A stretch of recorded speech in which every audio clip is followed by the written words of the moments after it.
आम आदमी पार्टी के रहनुमा राघव चड्ढा ने 10 मिनट में खाना पहुंचाने वाली तेज रफ्तार डिलीवरी सर्विसेज को खत्म करने का मुतालबा किया है और इसे गिग कारकुनों के लिए जुल्म करार दिया। उन्होंने कहा कि ये कारकुन रोबोट नहीं बल्कि किसी के वालिद, शौहर, भाई या बेटे हैं और उनकी फलाह व सलामती का भी ख्याल रखा जाना चाहिए। चड्ढा ने जोमैटो, स्विगी, ब्लिंकिट, जिप्टो जैसी प्लेटफॉर्म्स, ओला और उबर जैसी राइड हेलिंग सर्विसेज और होम सर्विस फराहम करने वालों के डिलीवरी वर्कर्स को भारत की मईशत के पोशीदा पहिए करार दिया। चड्ढा ने कहा कि ये लोग रोबोट नहीं हैं जो 10 मिनट में डिलीवरी कर दें। इन्होंने जोर देकर कहा कि सारिफिन की सहूलत के साथ साथ कारकुनों के हुकूक और सलामती को भी तरजीह दी जानी चाहिए ताकि वो महफूज और बाइज्जत काम कर सके।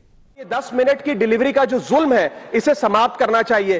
क्विक कॉमर्स और इंस्टा कॉमर्स ने हम सबकी जिंदगी बदल दी है, लेकिन इस सुपर फास्ट डिलीवरी के पीछे एक साइलेंट वर्कफोर्स है जो हर मौसम में काम करती है, अपनी जिंदगी दांव पे लगाकर आपका ऑर्डर आपके घर तक पहुंचाती है।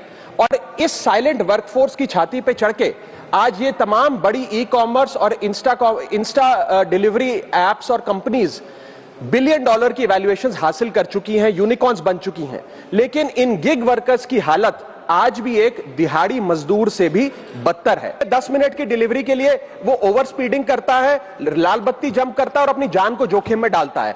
दूसरा दर्द है सर कस्टमर का गुस्सा, कस्टमर का हैरेसमेंट का भी एक परमानेंट डर इनके मन में होता है।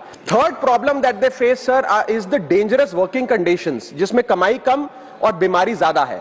12 से 14 घंटे की डेली की शिफ्ट करते हुए, चाहे धूप हो, गर्मी हो, ठंड हो, सर्दी हो, जो मर्जी मौसम हो, फॉग हो, पोल्यूशन हो, ट्रैफिक हो, ये लोग बिना किसी प्रोटेक्टिव गियर के, बिना स्पेशल बोनस के, बिना हजार्डर अलाउंस के काम करते रहते हैं।